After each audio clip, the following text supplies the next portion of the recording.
Sawubona malume, ulile lona bengilinda ucingo lakho kusukela izolo kodwa manje uzange uzufone ngase ngabona ukuthi angikufonele mina. Ukhulumile noVikrant utheni yena? Kwenzakaleni? Bengifuna ukwazi nje. Ngalilela ngasese station samaphoyisa wavele wangidelela nje. Ungalilinga umdedela ahambe wena. Sawubona. Hawu kwangathi ngikhuluma ngedwa manje. Akakalivali nje. Malume usakhona uyangizwa? Ngilalela yonke into oyishoyo. Ngizokhuluma kanjani uma ungangivumeli? Ngiyaxolisa ukuthi nginengcindezi nje njengamanje. Manje ngivamisa ukuthuka mengiphansi kwengcindezi. Kodwa ngaloka lokho ave nginesineke.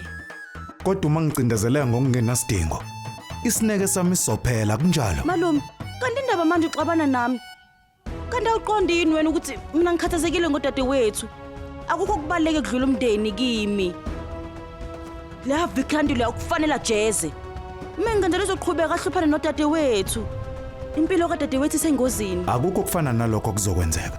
Ucela usizo lika AJ ngakho kuzokwenzeka. Malume ungalivali ucingo njengamanje.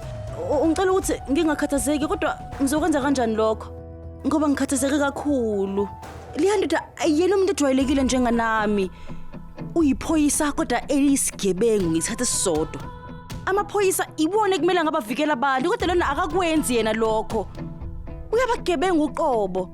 Malume, ngicela ungamjezisi nje kuphela. Kodwa uqinisekise ukuthi uyamhlambalaza phambi kwawo wonke umuntu. Eqinisweni amaphoyisa kumele ngabe abavikela abantu besifazane. Kodwa kunalokho enza impilo zabo zibe nzima. Udlala ngabo mesethi uyabathanda. Malume ngiyacela noma yini okumele uyenze kodwa ngicela uthathe inyathelo njengamanje. Ngiyacela umzuzu nomzuzu ubaleke kakhulu kumina. Ngiyacela. Lela. Ngiyeza. Lo uqhatha amantombazana ngokwenza ngathi usemathandweni. Akaqede.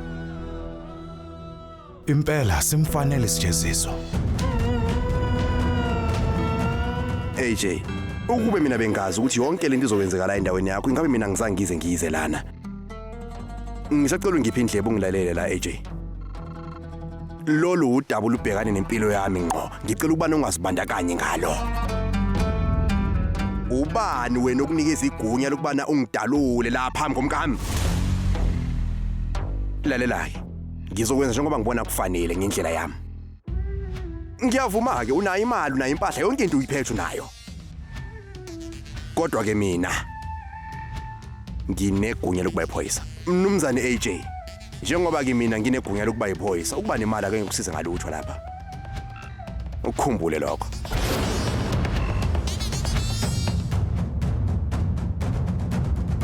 Mnumzane uVikrant.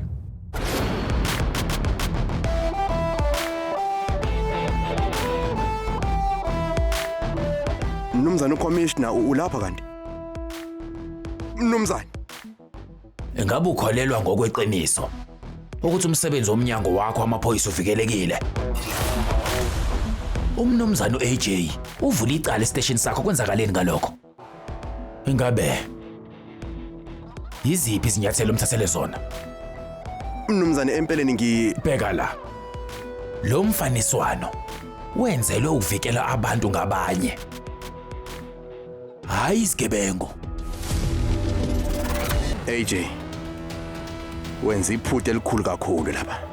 Noma ke ngiyisihlobo sakho akunikeza igunya lokuba wena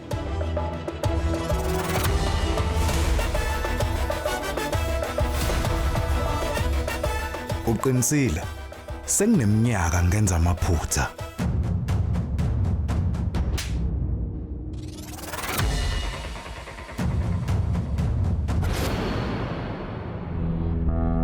Kodwa manje sengwalungisile amaphutha ami.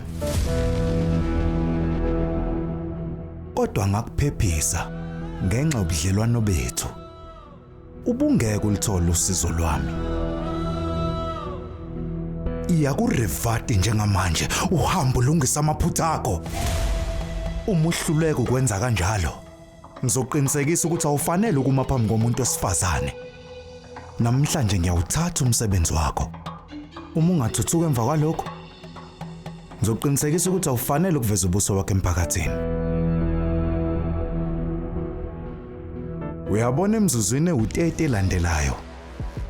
Uma ungaxolisi kuRevati, uhlale wazi ukuthi unecala. perfect. Hey, Mr. Perfect. Futhi isikhathi sakho siqala emzuzwini eyishumi eyedlule. Phuma.